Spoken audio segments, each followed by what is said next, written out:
I want to introduce tonight's speaker, Dr. Cory Young. Dr. Young is a historian of abolition and slavery and is an associate professor at the University of Iowa, where he teaches African American history. Dr. Young received his Bachelor of Arts in History from the State University of New York, College at Geneseo, and completed his master's and his Ph.D. in history at Georgetown University. So please welcome our speaker tonight, Dr. Cory Young. All right. Well, thank you, Mike, so much for inviting me to give this talk tonight, and to everyone both in Cornwall and online for taking time out of your schedules to come and hear it. You know, I really love giving these kinds of talks. I'll admit I haven't done a hybrid like this before, so if we bear with each other, I'm sure we can get through it together.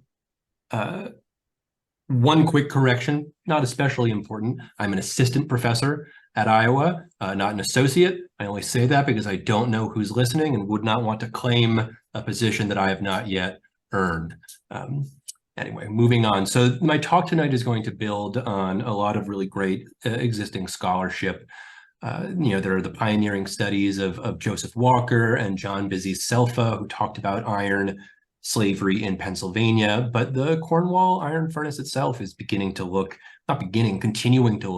into its history as a slaveholding institution.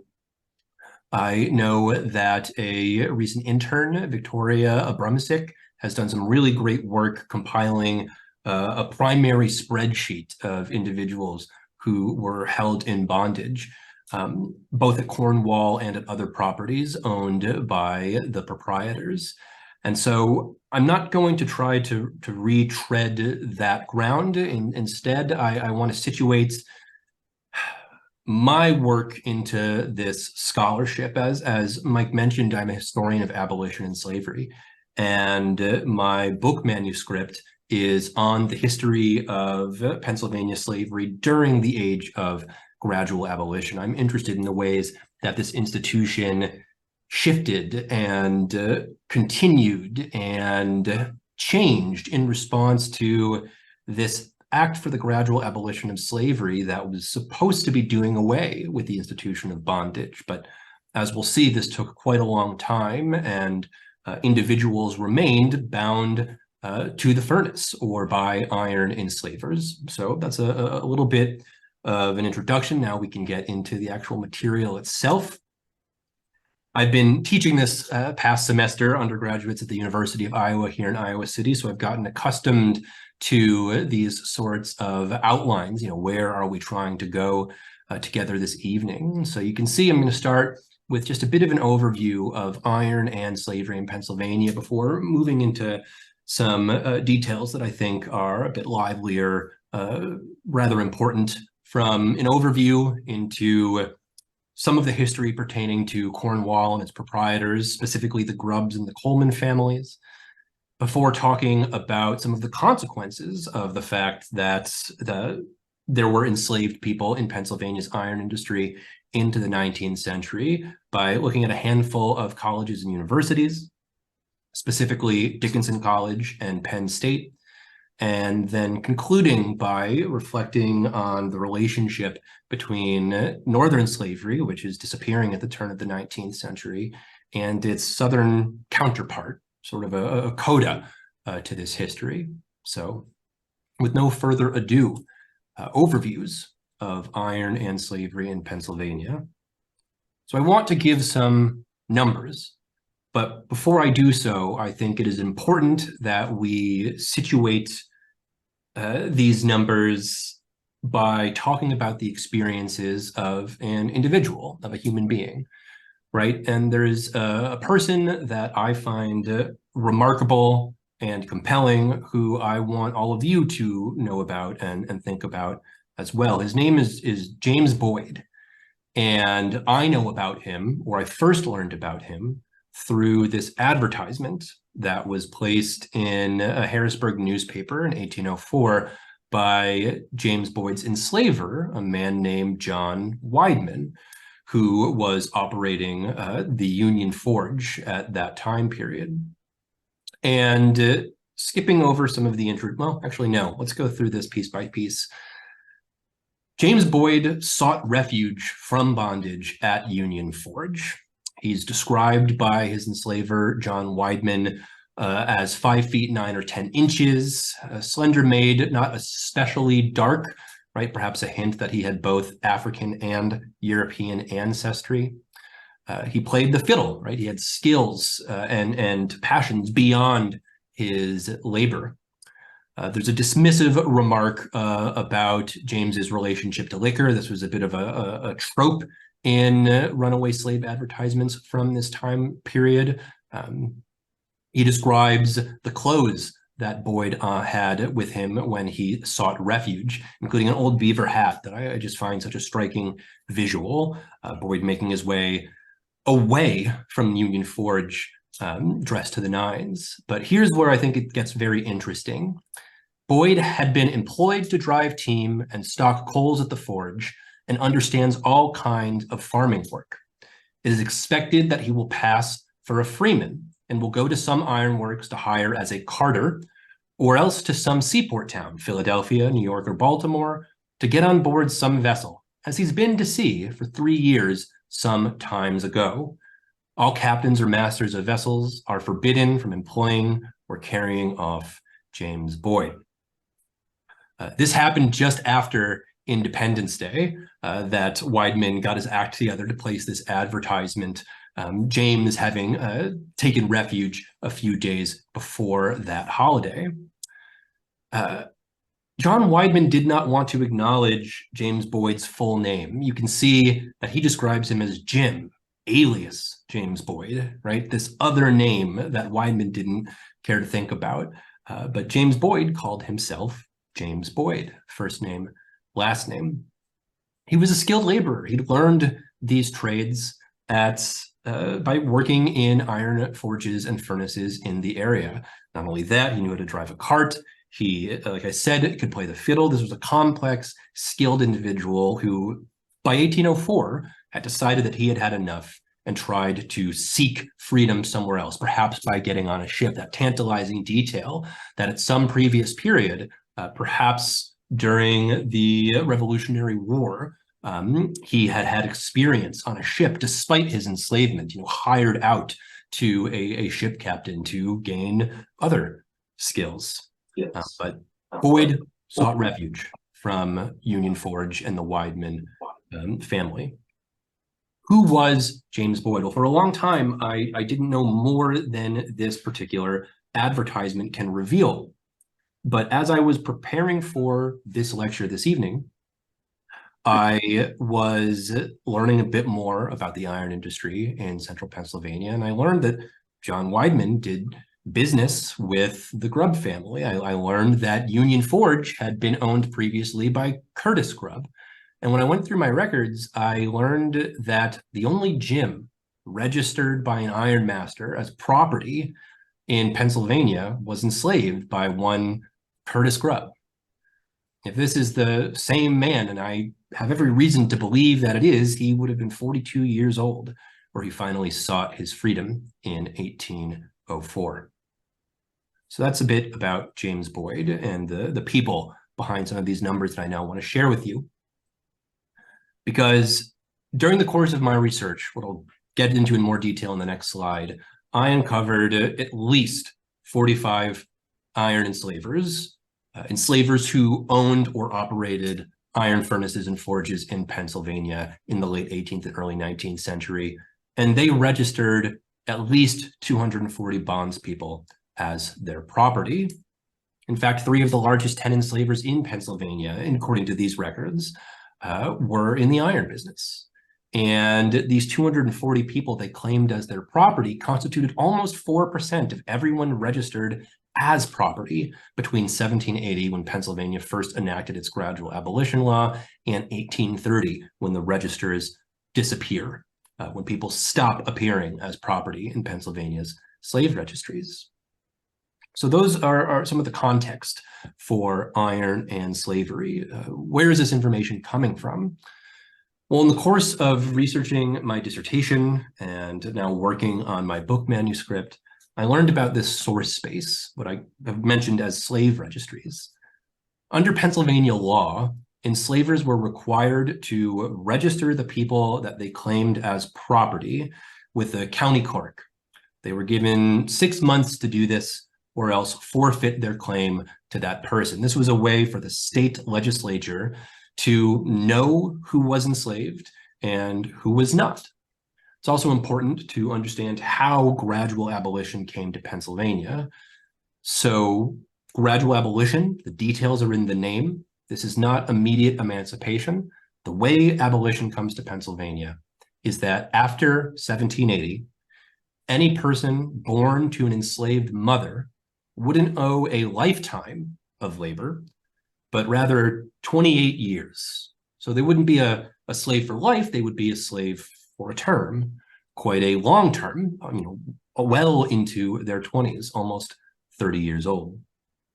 And so you have two sets of registration documents, those who were enslaved for life and their children, those who were enslaved for a term. And I started collecting these registries to study them as a whole, to glean more about the experiences of the enslaved in Pennsylvania. That's how I came to understand that there were at least 45 iron enslavers registering at least 240 people as property.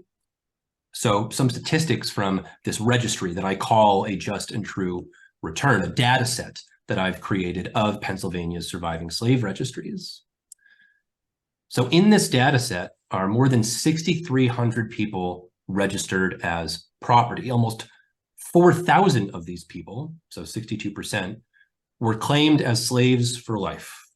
The other, 38% were claimed as slaves for a term, those 28-year periods I was telling you about. Almost 2,200 slaveholders, enslavers, registered these 6,325 people as property. That's kind of an overview of the state at large, but we can narrow down the data a little bit. If we look at Lancaster County, we see that here, 462 enslavers claimed 1,270 people as property. And again, about that same percentage, call it 2/3 were claimed as lifetime slaves, where 1/3 of those individuals were slaves until the age of 28. Now, Lancaster County in the early United States is a massive chunk of territory in the Susquehanna Valley. At the time of independence, it incorporated what are now the counties of Dauphin and Lebanon. So we can actually drill down into Lancaster's slave registry to learn a bit about Lebanon County itself. And in Lebanon County, we only see 40 people registered as property, but most of them, 83%, were registered as lifetime slaves. There are 11 total enslavers in Lebanon County. And I bring your attention to 3 people in particular: John Elder, Curtis Grubb, and Samuel Sinclair, all in the iron industry. These 3 men claimed 70% of everyone in what becomes Lebanon County as their property. So iron, Lebanon County, slavery really go hand in hand in this time period. And you see there's an asterisk next to 83%. This information is a little bit misleading because, like I said, Lebanon County is carved out of Lancaster and Dauphin counties, and it becomes its own county in 1813. Its slave registry, as distinct from Lancaster County's slave registry, has not survived, has not been located. I don't know anything about it. And so we don't know anything about the individuals registered as term slaves in Lebanon County between 1813 and 1830. That information is currently missing to us. And so you'd expect these numbers to look a little bit differently. Other reasons that this is a bit misleading is as you all know, Cornwall is pretty close to the Lancaster County line, and individuals like Peter Grubb and Robert Coleman maintained Lancaster County addresses. And so if you incorporated them into the overall Lebanon County picture, there are even more ironmasters even more enslaved people bound by the furnace.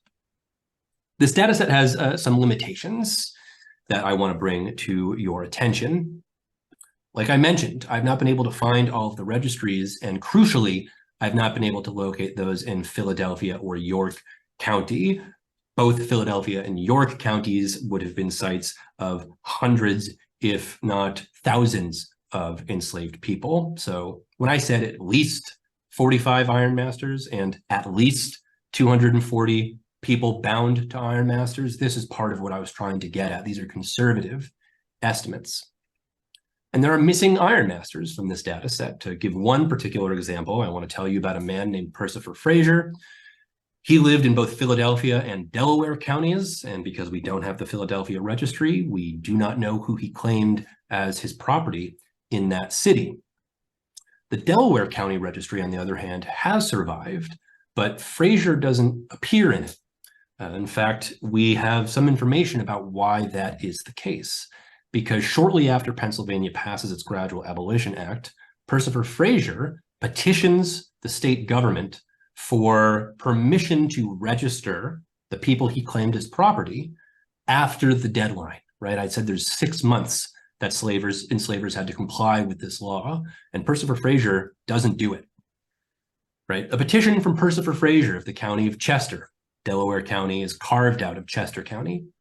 He claimed that he was ignorant of the law for the abolition of slavery, that he did not register the people he claimed as his property, and he hoped that the state legislature would consider his case and grant him release. Now, granting release to Percifer Fraser would have meant re-enslaving the people he claimed to own. The legislature did not do this. In fact, some of Percifer Fraser's neighbors cast doubt on the sincerity of Percifer Fraser in making this petition. In fact, an anonymous editorial appears in the newspaper in 1781, reading, "Pray, Mr. Percifer Fraser of Chester County, recollect yourself. Were you present at Downingstown some days before the 1st of November, 1780? That's the deadline for registration. Partaking of a conversation on the subject of the law with His Excellency the President, the Treasurer, the late Speaker, who were there on a tour through many of Pennsylvania's counties. If you were there, how could you apply to the House for relief and be a petitioner for a further day to record your Negroes on the ground of ignorance?" So someone's accusing Percifer Fraser of knowing full well what the law was, failing to meet his duty under Pennsylvania's abolition law, and then seeking relief under false pretenses. Regardless of what happened, we do know that Percifer Fraser did not divest himself of his slaveholding. He operated the Sarum Forge in Thornberry Township in Delaware County. You see the ruins of it on this slide. And tax records reveal that Percifer Fraser still owned people in 1781, 86, 89, or perhaps was leasing them from his neighbors who did register people in time and were not compelled to give up the people they claimed as property. So between the runaway ad that John Weidman placed for James Boyd and this petition of Percifer Fraser to the state legislature, we can see that the owners of iron mines were invested in slavery's continuation in Pennsylvania, even during the age of abolition. So let's pivot now and talk a bit more about the Cornwall proprietors. You can see in the corner of the slide, I've got 2 points that I want to hit, something called registration in absentia and something called hereditary term slavery. Now, due to the work of volunteers and staff at Cornwall, including Victoria, who I mentioned earlier, Cornwall Furnace has identified nearly 125 enslaved people who labored at the site. But I want to talk about some of the larger connections between Cornwall and Pennsylvania slavery during this time period. So that's what I'm going to do. We will begin with the Grubb family, and specifically Peter Grubb's registration of enslaved people. Grubb being the younger brother of Curtis, one of the original proprietors of Cornwall. Peter Grubb owned and operated the Hopewell Forge, not the Cornwall Furnace. And in 1780, you can see here, he claimed several people as his property for life. including several individuals who were of laboring age, who would have worked, either in or around the Hopewell Forge in support of that industry. But I want to bring your attention to one person in particular who's listed at the very end of this document, Abel, a 22-year-old man who had run away. Peter Grubb was claiming Abel as his property, even though he did not have Abel in his possession. 1780 was in the middle of the Revolutionary War, the war for U.S. independence. There were opportunities for the enslaved to escape the confines of servitude and disappear into the chaos of the revolution, typically by making their way to the military and offering their services in either the Patriot or the British forces. But we actually know that Abel did something separate, because in addition to Peter Grubb's registration of him in absentia while he was gone, there's also a runaway slave advertisement that describes Abel. You can see it here. Peter Grubb had actually leased Abel to another owner, a man named James Sharp, who was one county over in Chester County. And in 1779, Abel escaped from James Sharp. Again, the war is going on, but this advertisement claims that he went to Delaware because he has some friends that are freemen living in a cedar swamp in that neighborhood.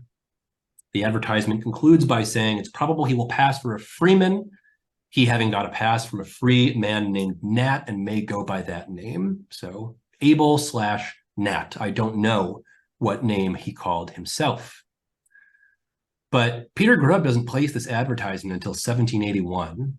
This is 2 years after Abel or Nat had successfully gotten away from Hopewell Forge and had sought refuge in a swamp in Delaware, eked out a living for himself and managed to avoid recapture, which is a pretty remarkable feat. I'll also direct your attention to the fact that Peter Grubb was offering bar iron for a reward to anyone who could help him recapture Nat or Abel, taking the very material of the forge and using it to reinvest in Pennsylvania slavery, in iron slavery.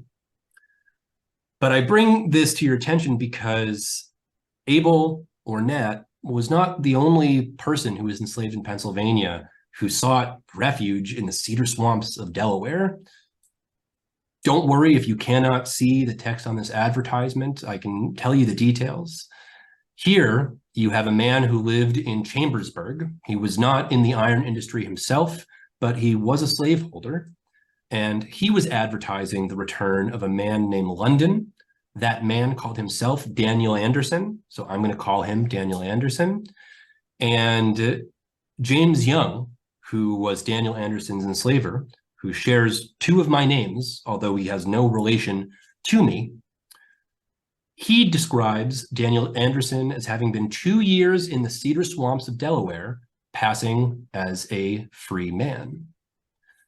So Daniel Anderson is living as a free man in the swamps of Delaware, eking out a living. It's what other scholars have called maroons, building on a Caribbean literature where there were individuals who carved out semi-free spaces that were sort of extra legal, beyond the reach of plantations in the Caribbean islands. They existed as maroons. This is what Daniel Anderson and what Abel or Nat were doing in Delaware, essentially the United States North.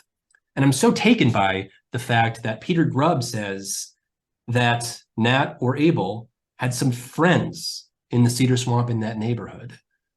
Did Daniel Anderson and Nat know each other? Were they leaning on one another to survive in freedom in Delaware rather than return to their bondage in Pennsylvania? I don't have the answer to that question, but I do think that reading these two advertisements together is really productive and forces us to consider what kind of choices the enslaved would make rather than remaining in bondage in Pennsylvania. So that's Peter Grubb and Nat or Abel. His older brother, Curtis Grubb, was the largest enslaver in Pennsylvania, according to the county slave registries. Curtis Grubb registered 25 people as slaves for life in 1780, and his executors registered 5 children as term slaves after Curtis Grubb passed away. You can see on the slide here some of these individuals: Dick, Moses, Cato, Mingo, Samson, Pompey, Jack, Bob, Exeter, Harry Sr., Joe. These are all men of laboring age who certainly were involved in the production of iron at Cornwall. The registration actually continues on to a second page. You can see here that the individuals continue, mostly men who are registered by Curtis Grubb. And it's here that I can bring your attention to Jim, the man who I believe called himself James Boyd and who sought refuge from John Wideman in 1804 from Hopewell, or from Union Forge, pardon me. But it's not just Jim I want to bring your attention to, because like his younger brother, Curtis registered someone in absentia, someone who was no longer on the property, who he was claiming as property, even though he did not possess at this particular time period. Now, unlike with Abel or Nat, I don't have a runaway slave advertisement that sheds light on what Caesar may have done, where he might have gone to. But there were other ironmasters who had enslaved people run away, and their registrations might shed some light on what Caesar could have been up to, a 35-year-old man who had skills, right? Think back to the James Boyd advertisement. People who worked in iron developed marketable skills. Here's another registration, this one not from Lancaster County, but rather from Bucks County. And in the middle, there is a registration supplied by an iron master named James Morgan. And he identified several people that he claimed as property, all who were supposed to be in New York with the enemy, the British. On James Morgan's furnace, he ran the Durham furnace in Bucks County. You have Jim, Sam, Nat, Bet, Deb, and Sue, all seeking refuge with the British Army rather than remaining at Durham. And I bring your attention to Durham and Cornwall in particular, because both of these furnaces like to talk about how they produced cannonballs for the Continental Army, right?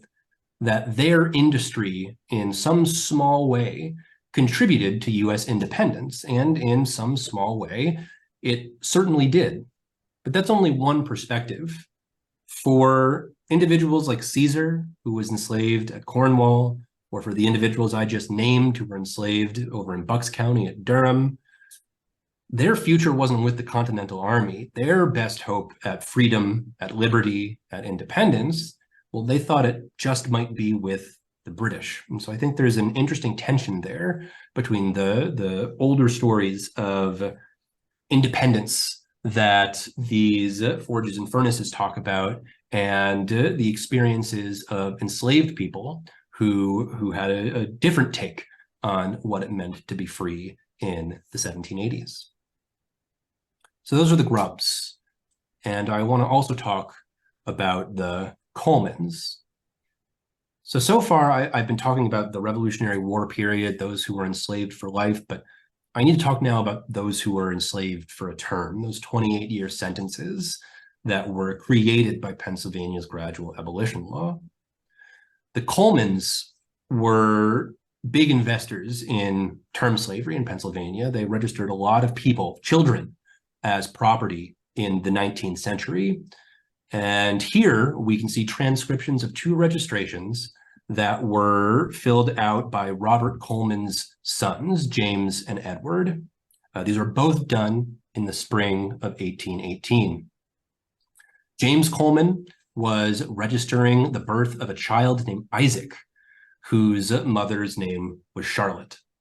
And Edward Coleman was registering a child named Henrietta, whose mother was named Rebecca. Reading these two registries in detail reveals something rather troubling. And it has to do with the mothers, Charlotte and Rebecca, because James Coleman and Edward Coleman did not claim that Charlotte and Rebecca were slaves for life. In fact, they both described these women as liable to serve her master until the age of 28 years, or a female servant until the age of 28 years. What this means is that neither Charlotte nor Rebecca were enslaved for life. They were actually both born after 1780. They were registered as slaves for a term for 28 years.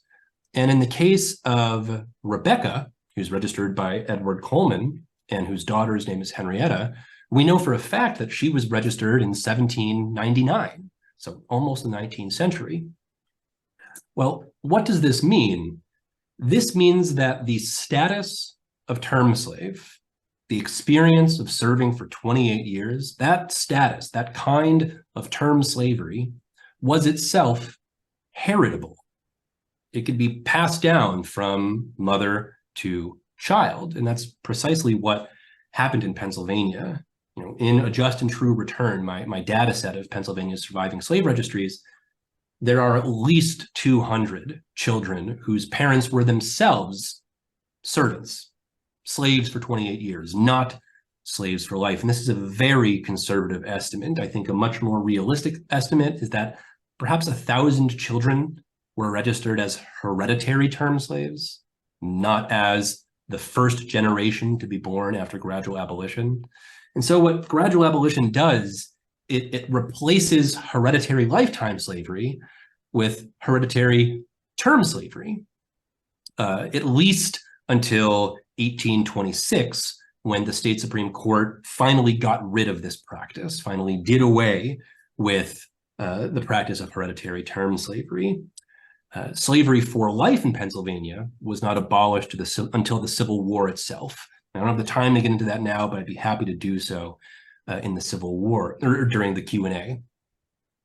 Now, I should say that Edward Coleman, the person who is claiming Henrietta and Rebecca as his father's property, Edward Coleman actually got himself elected to the state legislature 1 year after he made this registration. So in 1819, he gets elected to the state senate. And in 1821, Edward Coleman missed a vote that would have abolished slavery completely in Pennsylvania. And that vote failed 14-13. Now, I have no way of knowing what would have happened if Edward were there, how he would have voted, but I do know that slavery's continued existence in Pennsylvania was a very contingent thing. It was the product of individual decisions and was by no means foreordained. So with the time I have left, I want to get to the last 2 points, forging colleges and then talking about the South. Now, we're still doing all right on time. And the 2 colleges I mentioned I want to talk about are Dickinson and Penn State. And starting with Dickinson, I lived in Carlisle for 6 months while doing my dissertation research. I'm familiar with that town. And 5 years ago, when I was living there, I went to the Special Collections Library at Dickinson and asked if I could see the college's earliest financial records. And I told the librarian what I did, what I was working on, and she said to me, "Oh, I don't think you'll find any enslaved people in these ledgers. We've looked before, but I'll certainly bring them out to you." So she brought them out to me, and I started looking, and I found an explicit reference to an enslaved person on the 3rd page of that financial ledger. And this led me down a path of wondering what was the role of enslaved people in the creation of Dickinson College. Well, this building we're looking at, Old West, is the oldest building on Dickinson's campus. It opened in 1803, and a system called subscription fundraising was used to help build it, where you would go around and get people to pledge a certain amount of money to defray the costs of construction. And as I was going through this ledger of these financial records, I realized that a lot of slaveholders were giving money to the Board of Trustees to help build Dickinson College. And one was Robert Coleman himself. He pledged almost 19 pounds sterling to Dickinson College, right? This is the early United States, but they're still using British money. They're using British money and dollars. The monetary system's all messed up, but he pledges almost 19 pounds sterling to Dickinson College, and he satisfies that pledge with cash paid in full. You can see the bottom line of the ledger there. But where's Coleman's money coming from, right? Coleman is one of the first millionaires in Pennsylvania. He's a very wealthy man. It's partially through his investment in Pennsylvania's iron industry and some of the enslaved people who helped make it profitable. Now, I should say about Coleman, he still technically has an endowed chair in the history department at Dickinson College, although current faculty members have assured me that that endowed chair is going to fade away with its current emeritus occupant. But that money that he gave to Dickinson College created a legacy that he and his family and descendants enjoyed for centuries. While some people like Coleman just gave money to Dickinson College, others donated materials, actually raw goods, including iron goods.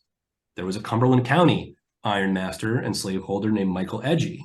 He operated the Pine Grove furnace, and he pledged a little bit more than Robert Coleman did. And he satisfied that obligation, not through cash, but through 400 pounds of cut nails, right? Actual iron goods he delivered to Dickinson College.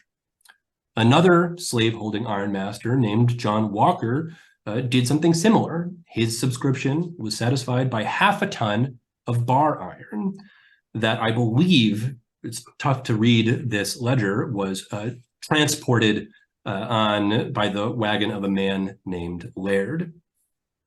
Now, I should say, and we saw this when we talked about James Boyd, that enslaved men were often the ones driving carts from point A to point B. They were teamsters. They were the truck drivers of the early United States, and this was even true in Pennsylvania. So it's entirely possible that bar iron that enslaved hands helped to create was then transported to Dickinson College by an enslaved wagon driver. We cannot know this for sure, but it's the kind of historical imagination that we need to have if we're going to understand the role that the enslaved played in early Pennsylvania. These sources are only going to tell us so much. I do know that John Walker was a slaveholder. I know this from census records and from a really remarkable court record. Again, don't worry if you cannot read that. I will read it to you, but this is a deposition from a free Black man named Isaac Francis that says, I believe John Walker of East Pennsboro is holding a man called Sam unlawfully. And Francis's evidence for this is, I believe he's holding him unlawfully, as this deponent doth verily believe he is not on record, nor never was on record, as this deponent searched the office of recordings of Negroes twice and can find no record of the said Sam. So this free Black man, Isaac Francis, who cannot read or write, we know that because you can see he marked his deposition with an X rather than with a signature. He cannot read or write, but he is going to the county clerk's office to find out if Sam has been properly registered as a slave. And he concludes that no, Sam has not. I do not know what happened to this enslaved iron worker named Sam, but I find it remarkable and perhaps unsurprising that Pennsylvania's Black community was coming together to try to resist slavery in the 19th century. This deposition is from 1803, 1 year before James Boyd sought his own refuge, not through the courts, but through flight. So that's Dickinson College. The connection between Penn State and slavery is a little looser, but still important, because at Penn State, the campus is abutted by the remains of the Center County Furnace, and their historical society is actually housed in the Center Furnace mansion.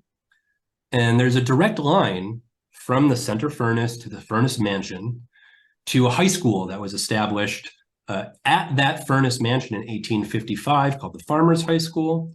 And it's from that high school that Penn State claims its origins. They see the beginning of their mission in that high school. But of course, the furnace itself that Penn State likes to claim as its origins was worked in part by the enslaved. Here you can see another runaway advertisement. The first iron master of Center Furnace, even before there was a Center County, it was still Mifflin County, was named John Patton. And in 1799, he offered a reward for the return of a man named John and a girl named Flora. And if you look at the description of Flora, she spoke poor English and a little bit of French, a reminder that the slave trade is still well and good during this time period. She had come from somewhere else. Flora also had letters branded on her breast, a reminder of the violence of slavery, even in a place like North Central Pennsylvania. So that's the origins of Center Furnace, but the next proprietors were brothers named John and Joseph Miles, and they needed laborers as well. You can see an 1803 advertisement where they're saying forge and furnace hands wanted. They offer good wages and constant employment in this advertisement, but the brothers were also slaveholders. And we know this because they have registrations in Center County's records. Here you can see that Joseph Miles, one of the partners of Joseph Miles and Company, Ironmasters, were claiming a child named Charles as their property. They don't identify who Charles's mother was. 2 years later, they register another child named Jerry again, without specifying his mother. So as far north as Center County, slavery remained rooted in the earth. But to end by turning to the south, I wanted to make a connection between the disappearing of northern slavery and the development of southern slavery. If we get out of central Pennsylvania, go across the Allegheny Mountains, we can learn about a man named Isaac Meeson. He operated a furnace called Mount Vernon in Fayette County, not too far from Uniontown. And according to this early 20th century history, Isaac Meeson sent cast iron pots and Dutch ovens to the west, while sending sugar boilers south down the Mississippi River to the sugar plantations that were beginning to take root in Louisiana and Mississippi.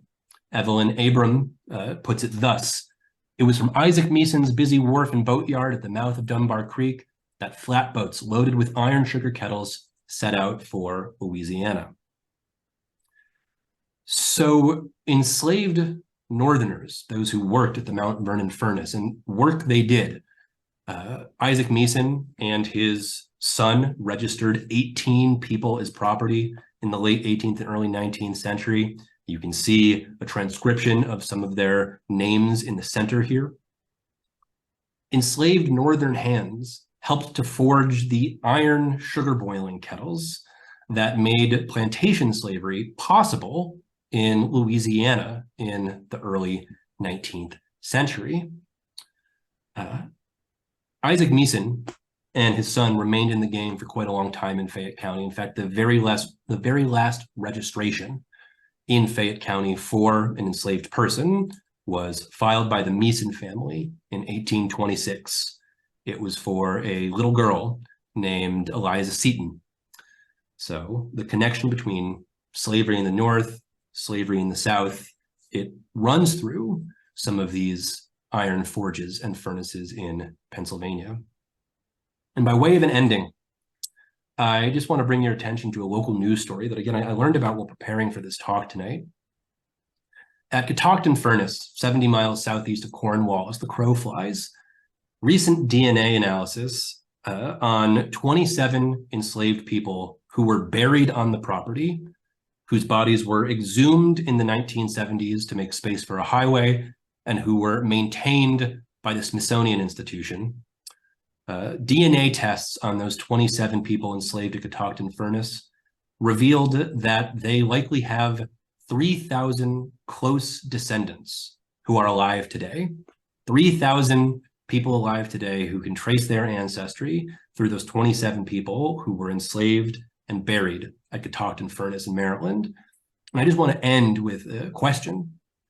How many people alive today are descended from the hundreds of Black Pennsylvanians who were enslaved in the Commonwealth's iron plantations? Thank you very much.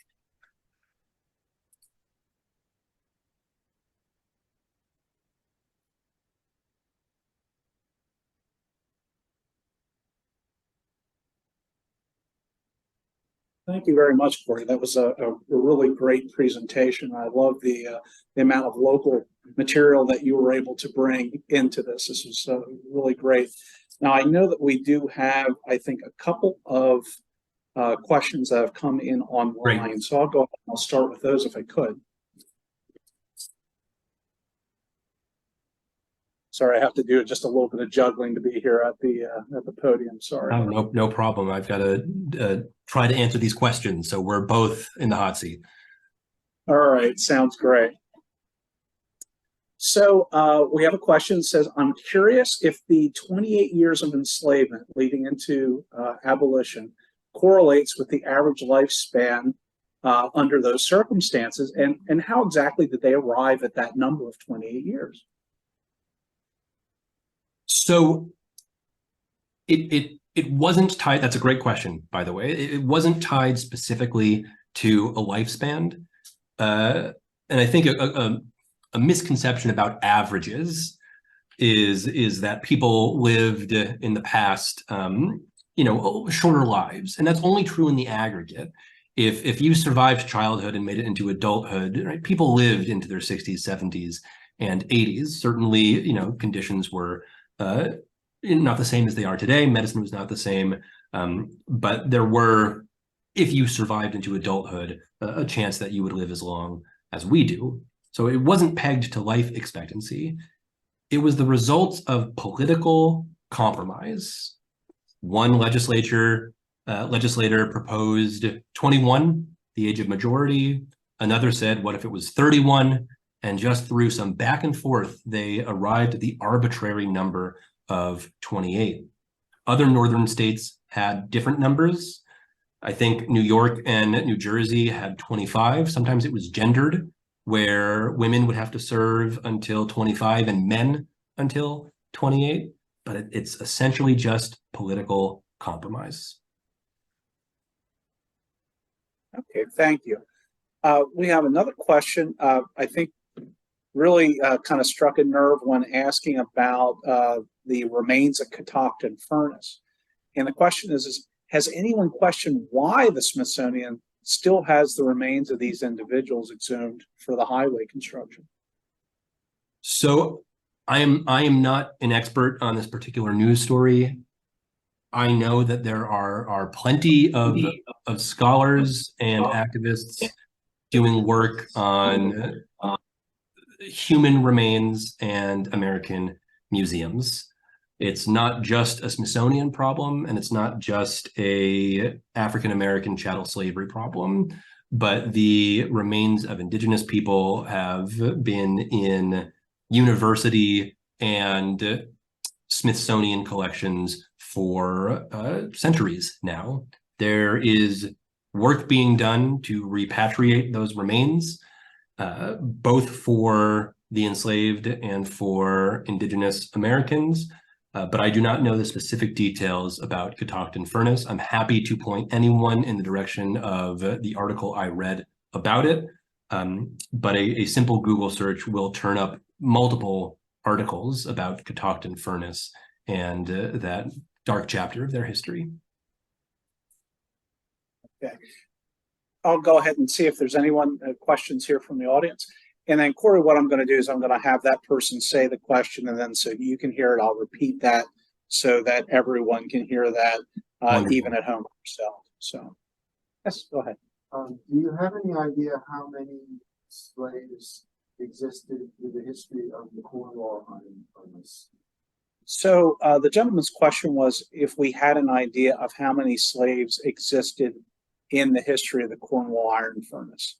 So I know that is something we can answer, but I'll let you take that one for. Yes. So due to some very impressive work done by the furnace itself, the number is about 125 at Cornwall, and there is evidence, and I know that the furnace has the numbers for other properties in the area that were operated by the Grubb and the Coleman families, but 125 people can be documented as having been enslaved by the proprietors of Cornwall Furnace, which is a remarkable number.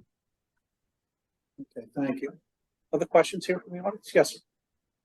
Yeah, discuss the transition. I really totally unaware of that before, where there were laws that began to eliminate slavery, but they did it in this gradual fashion. And the law only established this term slavery. You know whether was there debate in Pennsylvania, or were there other states that went further in terms of limiting it to a generation and not having it continue on? So the question, Cory, really is about the debate of the gradual abolition. And did other states take similar methods, or did they? And really, what the person is asking: did anyone think we're only going to do this for a generation, or was this thought that this would be something that would be perpetuated? That is an excellent question, and the subject of quite a bit of my research. Pennsylvania is not unique in the existence of hereditary term slavery, although it was, I believe, the most widespread and certainly the easiest to document. And the reason that that is the case is because Pennsylvania, unlike other northern states, required the registration of both individuals who were enslaved for life and the subsequent generations who were enslaved for a term. Other northern states only required the registration of children, and in the case of Rhode Island, didn't require any registrations at all, just permitted enslavers to police themselves. With both sets of records, we can make connections between multiple generations. I know for a fact that in New Jersey, there were second generation term slaves, right? Black children whose mothers were themselves born during the age of gradual abolition. But there is still a lot of work to be done there, and New Jersey's records are not as robust as Pennsylvania's. A place that committed itself to a single generation was New York. New York had an abolition law like Pennsylvania, but 18 years after it was passed, New York decided that they were going to move away from the gradual model and move to immediate emancipation. So when the first generation of people born under New York's law came of age, turned 28, New York then did away with slavery for good. This was in 1827. And so on July 4th, 1827, 3,000 people who were still enslaved for life in New York State got their freedom overnight. It was the largest emancipation event between the U.S., well, between the War of 1812 and between the Civil War. It was a remarkable achievement in New York State. All right. I'll go here online again. And this is a question that says, there's a significant number of women and children listed in these schedules. And do we know what their role was at the furnaces and the forges? So, yes, we do. And we know it through mostly runaway slave advertisements. I will admit, since my source base is the slave registries and the newspapers, I haven't done research or much of it in the actual papers of the furnaces. I don't know what kinds of accounts were made for women specifically, but when you think about an iron forge or an iron furnace, not only is there the mining operations where there are dozens and dozens of tasks, part of the process of creating iron is chopping down trees for fuel. Part of it is creating coal to get a hot enough flame to actually do the smelting. So there are all these kinds of tasks related to the iron industry. But then there was the homes themselves. And so enslaved women and children, if they were not actively working on jobs pertaining to iron production, they were cooking and cleaning and raising children and scrubbing floors and doing laundry and sewing and creating clothes, right? All of these domestic tasks, if you could afford enslaved iron workers like ironmasters could, you could afford enslaved domestic servants as well. Okay, thank you. Any other questions here from the floor? Yes, sir. In the research with the registered slaves, do you also find death certificates, death information, burial information of where they might be buried? So the question is that aside from having the registration information, is there information about like death certificates or where many of these enslaved people were buried? That's an excellent question, and I wish the answer was yes, but these were birth registrations, not death registrations. Determining when enslaved people died is very difficult work. The best sources for doing that kind of work are often church records, and in very rare cases, newspapers, but newspapers for the death of enslaved people. The enslaved had to have been, spectacular, unique individuals to have their deaths printed in the newspapers. In terms of burial sites, I can tell you that I know for sure the good folks down at the Cumberland County Historical Society are doing work on identifying Black cemeteries in the Susquehanna Valley.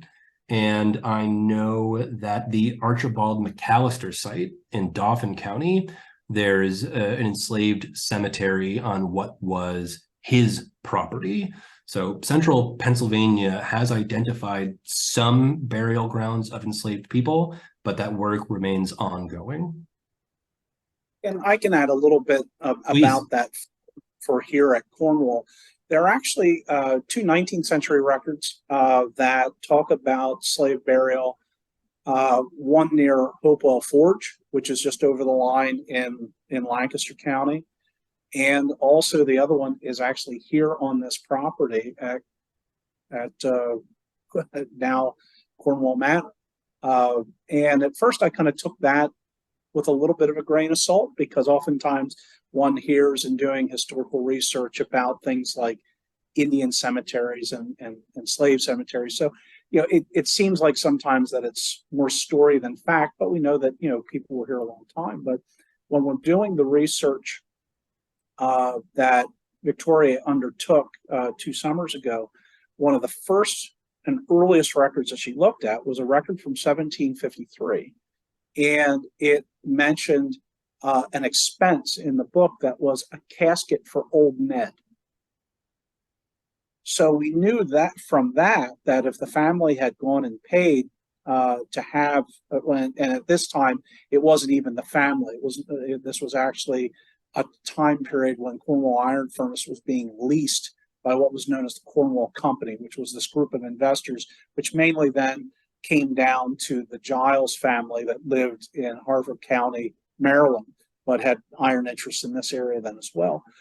So, the thought process is that, okay, now we know that there were enslaved people that died here, but then there were other 19th century records where there was a man who was working on this property in the late 18th, early 19th century. His last name was McLean. I forget the first name offhand. And he was shown the location of the cemetery that was here on site. So this was a secondhand account, but then in other accounts, they actually talk about this McLean, when he died, was buried here on this site.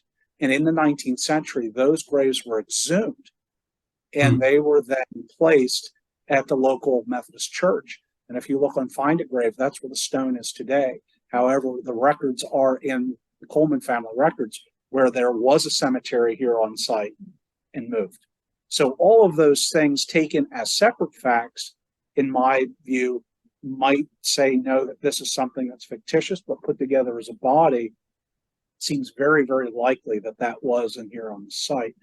And there was even a case where one of the early coachmen here, a person by the last name of, sometimes it's shown as Millen or Mellon, had shown other people where this was. So this was kind of an oral tradition that had been passed down on the site, and in more recent times was also included in a book by Susan Wetzel and Mike Trump on the history of this particular property. So just, you know, something for the local folks, that's something that is a little bit known.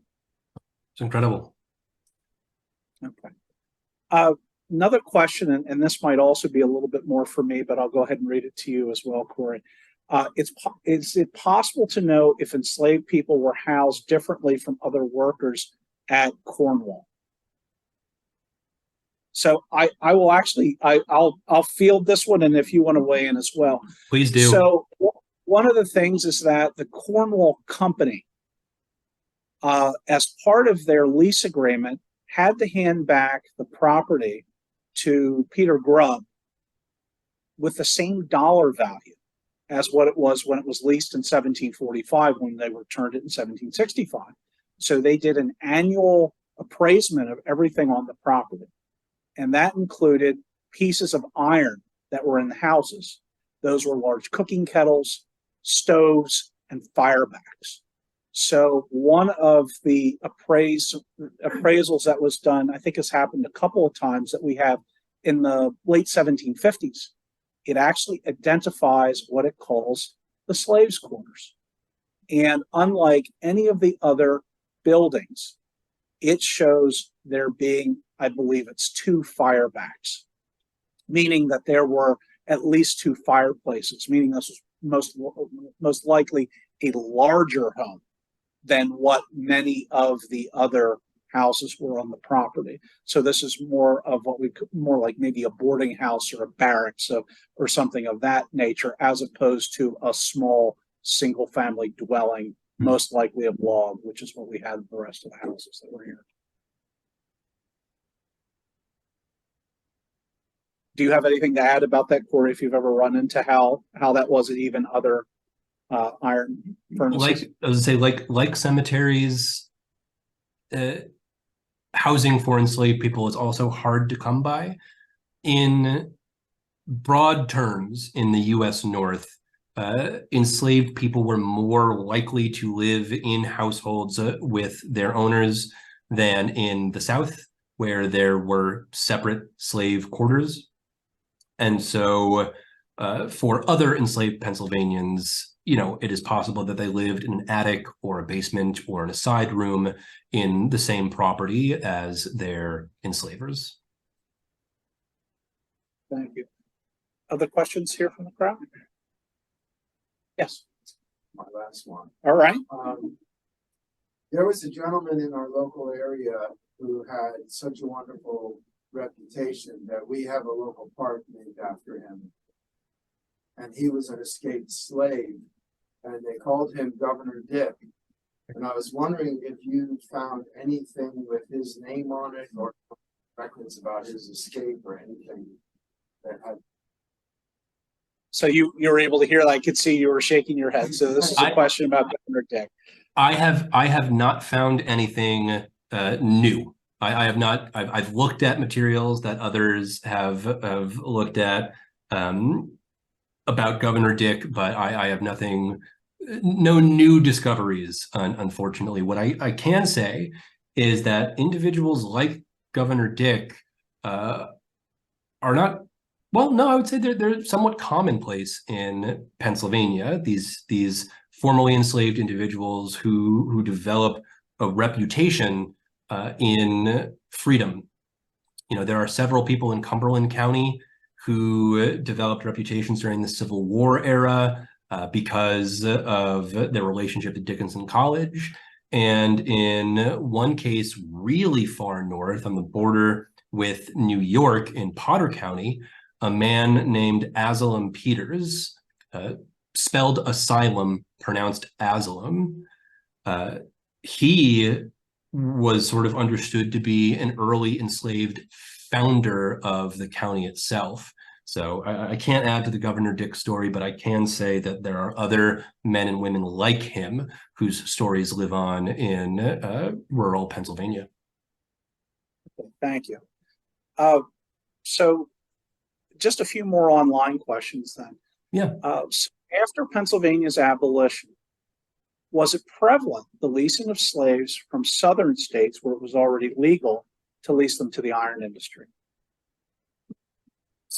So I cannot speak to the iron industry specifically, but what I can say is that yes,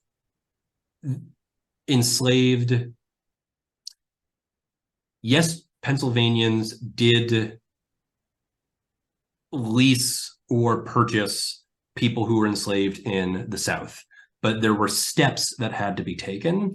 Because of Pennsylvania's gradual abolition law, enslaved people, those who were enslaved for life, could not be brought into the state after U.S. independence. There were provisions that stopped that prohibited that. So the workaround was that Marylanders would emancipate people they held in bondage for life and then indenture them until the age of 28. That way, they could sell them into Pennsylvania without running afoul of Pennsylvania's abolition law. So there were enslaved Marylanders who received their freedom and then were immediately indentured for a period of service, who then went north. And this is complicated, right? Because it is bound labor that Pennsylvanians are continuing to benefit from on the one hand, but on the other, this is a person who would have remained in slavery for life in Maryland, whose bondage now had an expiration date in the North. So that trade certainly did happen.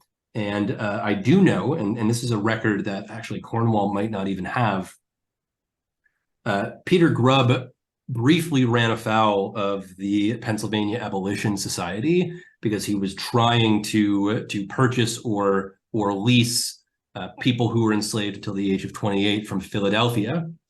And the person he was trying to get his hands on had not been properly registered. And it's just a blip in this one court case I've read.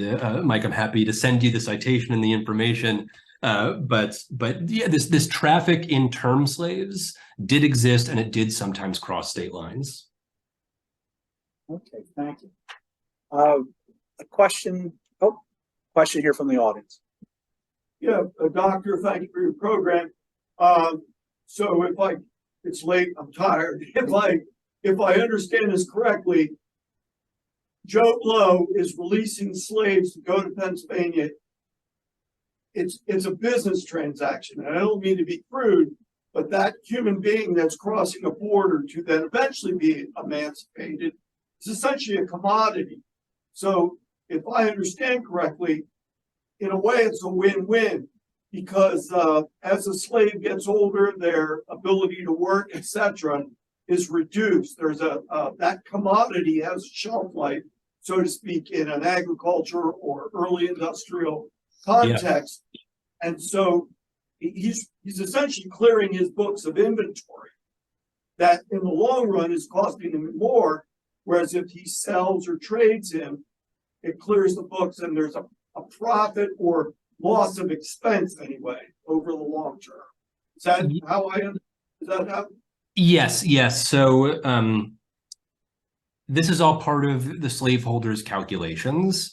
What I can say is that Pennsylvania and other states that pass abolition laws in the U.S. North, there tend to be regulations against emancipating an enslaved person once they became too old to take care of themselves, specifically to try to prevent the kind of behavior that you are describing. So I am drawing a blank on the particular statute in Pennsylvania, but the idea would be that if you are a slaveholder and you do not emancipate someone that you claim to own by the time they're 40, you can't emancipate them, because the idea was that you've owned their labor until their old age, and at the very least, you are going to continue to be financially responsible for them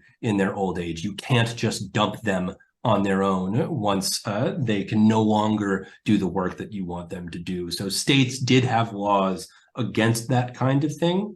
But as you say, if there were Marylanders who wanted to divest themselves from slaveholding, they could do so by emancipating, manumitting, and sending someone north. All right, thank you, Cory. Just a few more questions here, if you have the time. I do. Okay, thank you. So you had mentioned Carter as one of the jobs done by an enslaved person in iron furnaces. Do we know what other type of work was done by enslaved people at furnaces? Yeah, so at furnaces in particular, my understanding is that a lot of the labor that was done by enslaved people was the work of getting fuel and of heating the actual furnace itself, although there were skilled iron workers. So what I mean is going out into forests, chopping down trees, cutting firewood, creating charcoal, which is a complicated process of turning trees into charcoal that burns hotter. A lot of that labor was done by enslaved people, the work of creating charcoal. That's called a collier. And then the wagons themselves, as I've already mentioned, the transportation from furnace to market, or from furnace to Susquehanna River, right? A lot of that work was done by enslaved men. And I've already mentioned that women did a lot of domestic auxiliary roles that keep the community running while the men are keeping the furnace running. But I'm sure Mike can shine more of a light on the particular goings on of Cornwall. Yes, just about every job that we see at the furnace, particularly on the production of wood and charcoal, we have even some records at the furnace where there are lists of woodcutters, and then they would have the Negroes, and where everyone else had the amount that they were getting paid behind it, they weren't, so that we knew that these were enslaved people that were doing. But there are also some instances within those same books where it looks like some of these same enslaved people were doing overwork, in that they were working on their time off after hours on a Sunday, and they are getting paid for a couple of cords here and there. So that was also an opportunity for them to make money that they're using probably just to improve their lives in general. And there's some pretty interesting work that's been done on that. So if anyone's interested, I can talk a little bit more about that at some other time. So this is another comment, but also question. It's a great presentation, Cory. Since iron forge and furnace operators were some of the largest slaveholders in Pennsylvania, did abolition efforts ever target the industry specifically? And did abolitionists ever discuss slavery in the iron industry in their writings and other publications? That is an excellent question. And unfortunately, my answer is not that I have seen. In none of the abolitionist literature that I've looked at have these individuals been called out by name, which is kind of remarkable now that I'm saying it out loud. But a lot of Pennsylvania abolitionists' concern during this time period, the early national period, the early republic, was in enforcing the gradual abolition law. So it was just in trying to bring suits, freedom suits, on behalf of individuals who were not registered properly, or preventing individuals from being sold outside of Pennsylvania. which is all to say that the work of abolitionists was in Pennsylvania after the law is passed. It's much more on the ground. It's much more what kind of labor can we do to make sure that Pennsylvania's abolition laws are being followed and that the enslaved are not being held longer than they should be or otherwise mistreated under the law. So this was a question, something that we also looked at, and I think it's a great one. Are there any records that show what happened to slaves from Lebanon County after slavery was abolished? Did they stay in the area? And I can help you out a little bit with this. So when we looked at the names of the enslaved people that show up in some of the latest records, which there is a septennial census that's done where were some of the last records where the enslaved people show up. And of course, when we really started to look for people, one of the first records that shows up is the 1850 census, because it actually enumerates every person in a household as opposed to just head of household. And when we started looking at that for Lebanon County, there are very few enslaved people, or I'm sorry, very few blacks that are in this area that are not born in Delaware, Maryland, or Virginia. The ones that would be born in Pennsylvania, because, you know, when you look at the registry, how many are being born here in Pennsylvania? Those names are almost entirely absent. And through Victoria's work, we found exactly one person that we could trace beyond the Grubb and the Coleman family of what happened to them afterwards. And they end up living and dying, I think it was in Lycoming County. And I don't know, Professor Young, if this is your thought about it, but I think that the Fugitive Slave Law of 1850 really seemed to put any free blacks in kind of the southern area in an area that if you could move further away from that line, you did. And if you look at early maps of, say, southern Chester County, southern Lancaster County, you see in 1840 maps all these African-American congregations that don't seem to survive many decades after that. And I have to imagine that has some sort of correlation to do with that. And again, that's just a hypothesis that I've seen, but I find it odd that so many of the black families that were here in Lebanon in the latter 19th century all seem to be people, or not all, most, if not all, seem to be people that are actually fleeing the South as opposed to people that were here.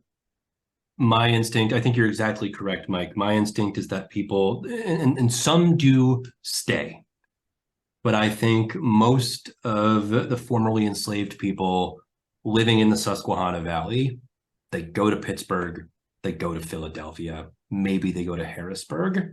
Why then are Southern-born African Americans ending up in Pennsylvania? It's partially because some states, Virginia in particular, pass laws against free black people remaining in those states. So formerly enslaved people from the South are being told they have to leave. And so they end up in the North.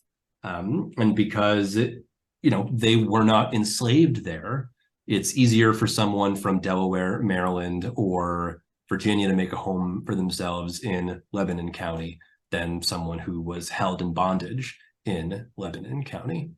No, my instinct. I've traced multiple people out of Cumberland County to Philadelphia.